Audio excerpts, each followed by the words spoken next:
12th one, why was Prenatal Sex Testing Prohibition Act 1994 implemented?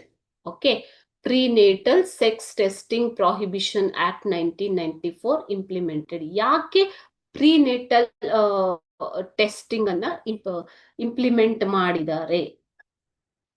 In order to stop sex determination test of fetus through modern technology, the Prohibition of Prenatal Gender Determination Test Act was enacted in 1994. This is to prevent female feticide. So, sex determination ಅಥವಾ gender determination ನ ಯಾಕೆ prohibit ಮಾಡಿದ್ದಾರೆ ಅಂತ ಅಂದ್ರೆ to stop the sex determination. Okay, so ಲಿಂಗ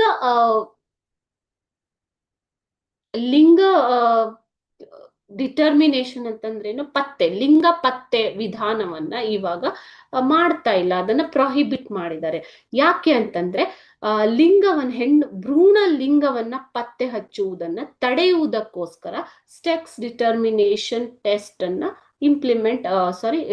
prohibition ಮಾಡಿದ್ದಾರೆ. ಓಕೆನಾ?